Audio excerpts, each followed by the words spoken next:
everybody. Sorry I'm a little late. I have just concluded an informative and constructive discussion with Republican and Democratic leaders about job creation and our economic future. We spoke about the challenges facing our families, our businesses, and our country as a whole, and what we can do to overcome them. Today's meeting built on some of the ideas that I offered in the economic speech that I gave yesterday, and on some of the ideas discussed at the job forum that we held at the White House last week. Now, looking at the situation we face today, what's clear is that our economy is in a very different place than it was when I took office last year. Our economy at that time was on the brink of collapse. The credit and the housing markets were in deep trouble, and we were losing 700,000 jobs a month. Economists of every stripe were concerned that we might be slipping into a second depression. That's not what happened. Because of the Recovery Act and a number of other measures, and because of distasteful but necessary steps to help our auto industry recover and stabilize our banks, we've pulled our economy back from the abyss. And while there's a lot of work left to do, our economy is now growing for the first time in over a year, and we just received the best jobs report in over 2 years. Of course, it's a sign of how tough times are that the best job report in 2 years still shows a loss of 11,000 jobs. And I'm not going to rest until every American who's looking for work can find a job, until we put America back to work. And it's no secret that there's been less than full bipartisan support for the Recovery Act and some of the steps that have broken the free fall of our economy. But my hope is that as we move forward, we can do so together, recognizing that we have a shared responsibility to meet our economic challenges on behalf of all Americans, those who elected us to make sure that we're doing the people's business.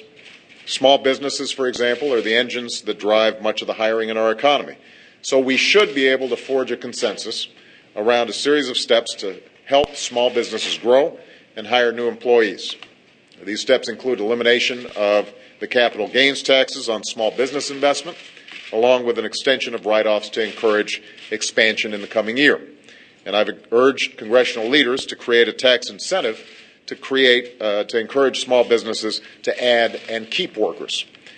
I've proposed making an additional investment in the nation's infrastructure beyond what was included in the Recovery Act, to continue modernizing our transportation and communications networks.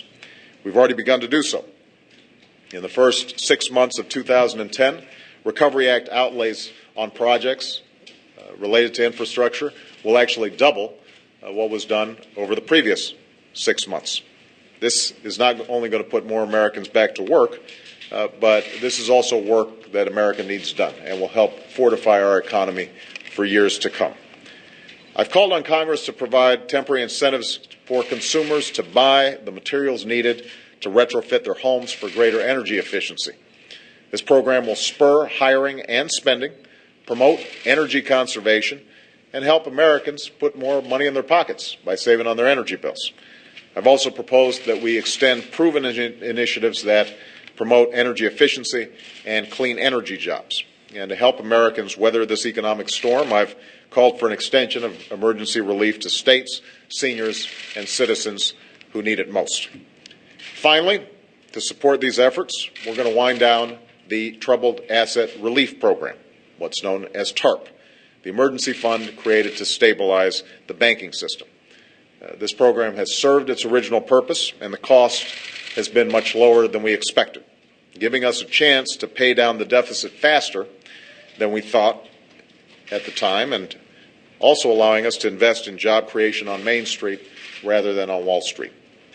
More will need to be done to put our nation on a firm fiscal footing, and I'm looking forward to working with the group of leaders that I just met today about how we can structure a plausible scenario to get to medium and long-term deficit reduction.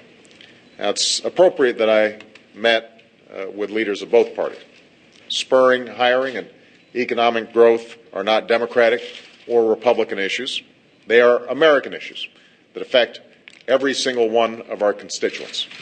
I am absolutely committed to working with anybody who is willing to do the job, to make sure that we can rebuild our economy and make sure that Americans all across the country, regardless of political persuasion, are seeing the kinds of opportunities that we expect here in the United States of America.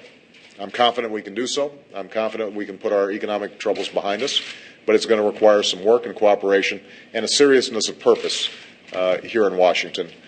And I hope that as we enter into the holiday season, the leaders that I just met with will feel the same way. Thank you very much.